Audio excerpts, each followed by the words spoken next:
जबरदस्त होते हैं कि वे महान आचार्यों ने कह दिया सिर्फ जलोपवास करना है और लौकिक हानि है, और उनके शब्दों में उनके परंपरागत आगत पूर्व के परमेष्ठी आचार्य परमेष्ठी का आशीर्वाद और साधना काम करती है। बंधुओं, हम जीवन भर उलझे रहे क्रियात्मक धर्म में, गुणात्मक धर्म में, लेकिन साधना के धर्म की क्या विशुद्धि होती है, ये विशुद्धि तो सिर्फ आचार्य परमेष्ठी जानते हैं। जाने से पहले कान में सब बता करके जाते हैं।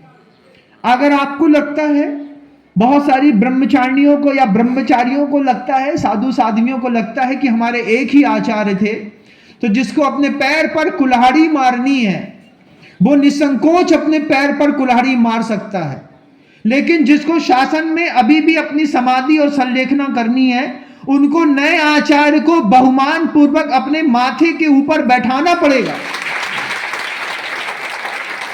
जहां पर बैठा करके उनके चरणों पर विनय होकर के बैठ करके प्रार्थना करनी पड़ेगी, आचार्य भगवान जिस परंपरा के पुण्य से, जिस परंपरा की साधना से पिछले आचार्य परमेष्ठी ने हमारे जीवन के 25 साल संभाले हैं, आप अपनी साधना के प्रभाव से हमारी समाधि संलेखना करा करके मुझे तारने की कृपा करिए। ऐसे ही हाथ जोड़ने पड़ते हैं, अहंकार को नहीं लाना पड़ता। मोक्ष मार्ग एक आचार्य से कभी नहीं चला। अगर एक आचार्य से मोक्ष मार्ग चला होता तो सोचिए आचार्य भद्रबाहु के बाद आचार्य की परंपरा खत्म हो गई होती। लेकिन पार्श्वनाथ भगवान के शिष्यों ने भगवान महावीर के समोशरण में बैठना पसंद किया। क्यों? पार्श्वनाथ भगवान जिनसे मैंने दीक्षा ली थी, जिनके समोशरण में बैठ करके मैं दीक्षित हुआ था, धर्म देशना का लाभ लिया था, उनका समोशरण बिखर गया। शिष्य जीवित थे महावीर के समय पे। क्या करते हम? घूमे नहीं भैया। नए तीर्थंकर का आगमन हुआ है, उन नए तीर्थंकर के समोशरण में जाकर के फिर हम वर्तमान समय में धर्म का लाभ क्या हो सकता है, धर्म की परिभाषा क्या होगी, उस समय की धर्म की परिभाषा में और आज के धर्म की परिभाषा में बहुत अंतर हो गया ना। पहले धर्म की परिभाषा क्या गजब की थी। साधु घर में आहार करने आता था, साधु को आहार देते देते गृहस्थ को वैराग्य हो जाता था, लौटते वक्त कमंडल लेके जाता था, वहीं दीक्षा ले लेता था। धर्म की परिभाषा अलग थी। लौट के फिर परिस्थितियां बदली, साधु का आहार हुआ, वैराग से अभिभूत हुआ, लेकिन कमंडल उसके उपास्य तक छोड़ करके वापिस आ गया। महाव्रत स्वीकार नहीं किए लेकिन अणुव्रत ले लिए। और साधना की घटान हुआ, साधु को छोड़ करके आया, व्रत संयम ग्रहण नहीं किया, बस इतना संकल्प कर लिया रात्रि भोजन नहीं करेंगे। फिर संकल्प किया बाहर का नहीं खाएंगे।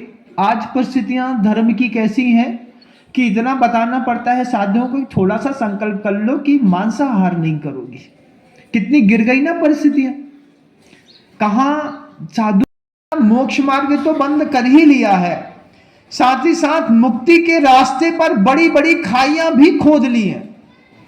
क्योंकि तुम्हारी अपनी ताकत से ना तुम सत्य का पालन कर सकते हो, ना ब्रह्मचर्य का, ना व्रतों का निर्दोष पालन कर सकते हो, ना स्वयं अपने आप को संभाल सकते हो। अभी सेल्फ इंटीग्रेटेड लाइफ है कहां अपनी? जब हमारी सेल्फ इंटीग्रेटेड लाइफ नहीं है, उस वक्त हमें प्रत्येक समय एक माली की जरूरत पड़ती है।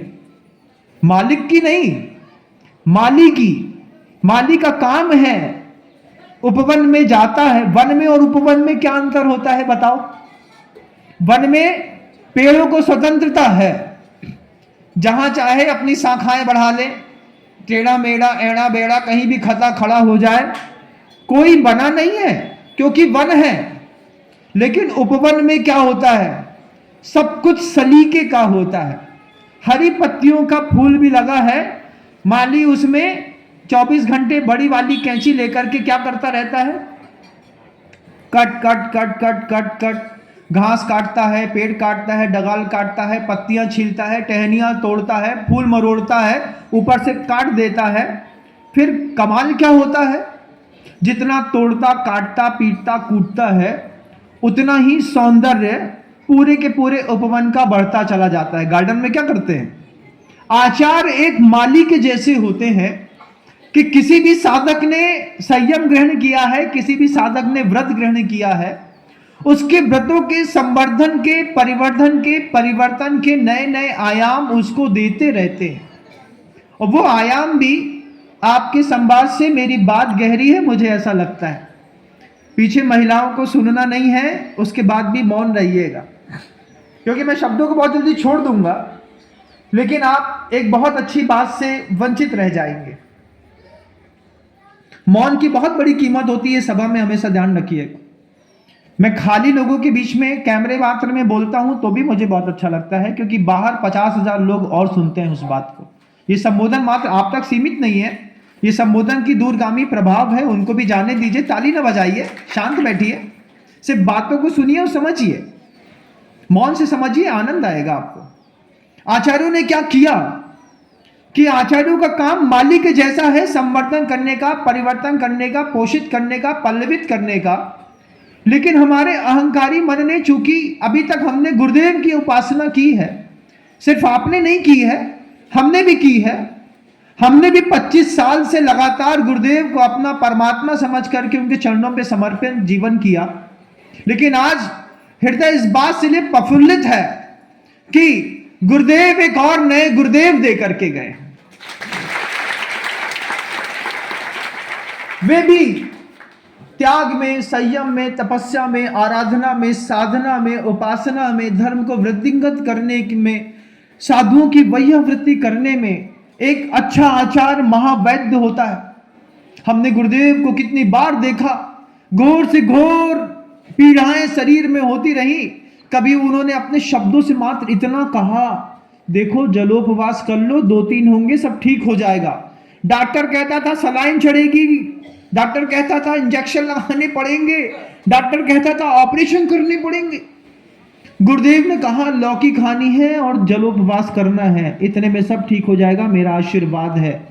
आपको विश्वास नहीं होगा